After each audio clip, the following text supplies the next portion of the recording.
Ketiga Tuya, meledak dalam momentum, dengan Tuya bergegas ke depan. Dan dua bersaudara, Tuya, akan membukakan jalan untuknya. Xingya berteriak dengan tajam, dan cahaya hitam jatuh dari langit. Dia memegang tombak di tangannya erat-erat dengan 5 jari. Tombak jenderal terkenal itu tiba-tiba bergerak maju.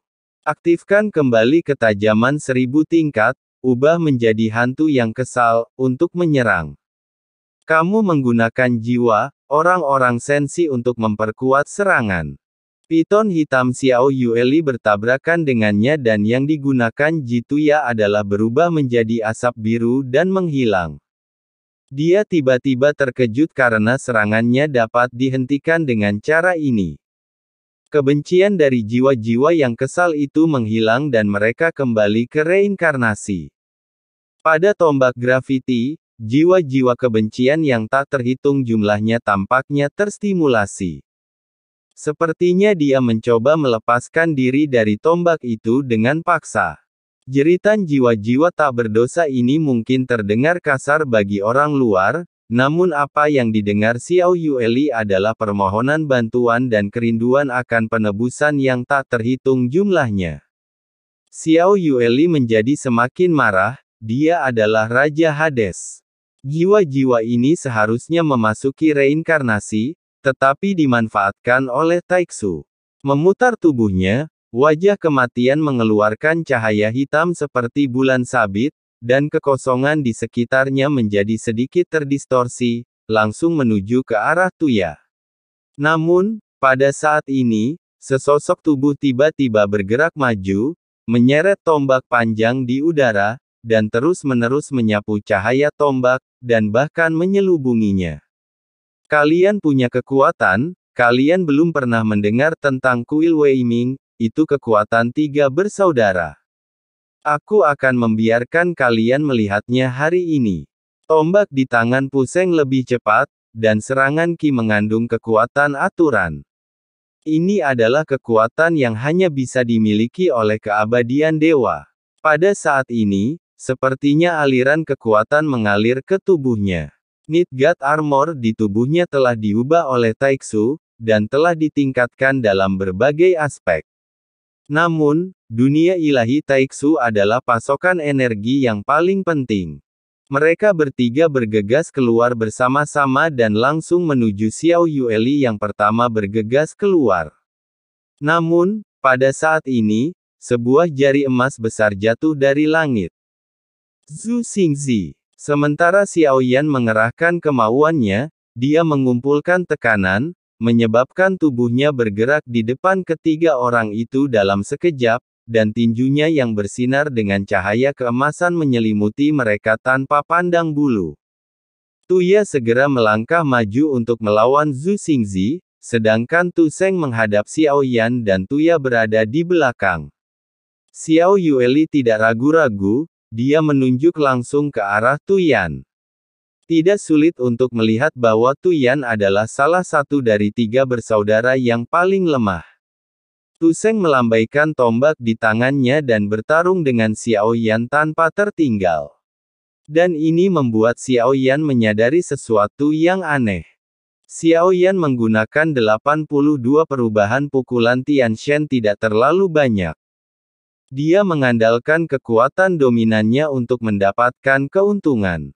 Kekuatannya seharusnya hanya sekitar 1 level, tapi dia sepertinya bisa memprediksi pukulanku. Xiao Yan selalu takut dengan reputasi saudara Tu-13, jadi sekarang dia lebih banyak menguji daripada mengambil tindakan nyata. Grafiti di balik layar menghancurkan bintang Xiao Yan dan segera berbalik dan menuju ke arah Xiao Yueli. Setelah melihat ini, roh bela diri emas hitam Xiao Yan mengembun di belakangnya dan kecepatan guntur duri di bawah kakinya meningkat tajam. Dia memimpin untuk menghentikan pukulan Tuya yang mengandung cahaya keemasan dan meledakkannya dengan keras. Grafiti seringkali saling beradu tinju. Kekuatan sombongnya meledak seketika, dan Doodle terlempar ke belakang. Tu Seng juga berada di belakang Xiao Yan saat ini dan ingin menyerang Xiao Yan secara diam-diam, tetapi sosok tinggi dan cantik itu sekali lagi memimpin dan melambaikan sabit kematian untuk mengusirnya. Ayah, mereka ada 3. Aku tidak sekuat itu, jadi tidak perlu mengujinya lagi, aku akan membunuh seseorang. Suara Xiao Yueli mencapai telinga Xiao Yan saat dia mendekati Xiao Yan, dan ayah dan putrinya sedang mengujinya. Xiao Yueli tidak menemukan sesuatu yang aneh, dan bahkan merasa bahwa kekuatan ketiga bersaudara itu agak berlebihan. Xiao Yan tidak menjawab, tapi perasaan tidak aneh ini membuatnya merasa tidak nyaman. Ketiga orang ini merasa sedang merencanakan sesuatu. Mata Xiao Yueli selalu tertuju pada Tu Yan terkuat. Setelah menyingkirkan Tu Yan, 2 lainnya tidak menimbulkan ancaman. Meskipun metode serangan Xiao Yueli tampak sederhana, roh kematian yang dimilikinya mengandung kekuatan aturan yang tidak dapat mereka tolak. Terlebih lagi, aturan yang dikuasai Xiao Yueli adalah reinkarnasi. Setiap kali mereka mengambil tindakan, jiwa mereka akan gemetar. Gambar tersebut menunjukkan 3 bersaudara merasa terancam. Saat ini, tanda darah merah yang sama muncul di antara alis mereka. 3 kuali raksasa. Tu Yan berteriak tajam, dan Tu Ya dan Tu Seng bergerak menuju Tu Yan. Saat keduanya mendekat, mereka meledak menjadi kabut darah dengan keras. Tu Yan membuka mulutnya dan menelan semua kabut darah. Segera, 2 benjolan besar muncul di leher Tu Yan. Grafiti dan Tu Sengjing meledak keluar dari kekacauan berdarah. Tubuhnya tiba-tiba meledak, dan anggota badan tumbuh. 3 kepala dan 6 lengan. Bentuk tubuhnya jauh lebih besar dari sebelumnya, dan auranya meroket. Bagaimana teknik yang dipraktekkan oleh kelompok Taiksu ini bisa mengungkap teknik jahat yang menjijikkan seperti itu? Alis Willow Xiao Yue yang megah membuatnya merasa sangat tidak nyaman. Kakak tertua pasti akan membunuh mereka. Ketiga saudara kita bersatu dalam hati kita dan pasti akan membunuh mereka di sini. Kedua kepala Tutu dan Tu Seng berkata masing-masing. Mata grafiti dingin. Ini seharusnya menjadi semacam metode rahasia. Kekuatan ketiga bersaudara itu telah mencapai tingkat keabadian. Ketika mereka digabungkan menggunakan metode rahasia ini, kekuatan mereka akan meningkat pesat. Semua orang memandang, melihat 3 bersaudara Tu yang telah berubah menjadi 3 kepala dan 6 lengan, memegang 3 tombak. Tubuh mereka bergetar ke belakang, dan kemudian mereka tiba-tiba bergegas keluar. Tubuhnya berputar liar di udara, berubah menjadi tornado tajam, menuju ke arah Xiao Yan dan Xiao Yueli. Xiao Yueli melakukan bagiannya. Meski begitu, sepertinya dia masih belum dianggap sebagai yang terbaik di matanya. Xiao Yan adalah kepalanya. Setelah berpikir keras dan melihat ketiga bersaudara Tusi di depannya, dia pada dasarnya yakin bahwa ancaman yang dia rasakan tidak datang dari mereka, tetapi dari keberadaan lain di planet ini.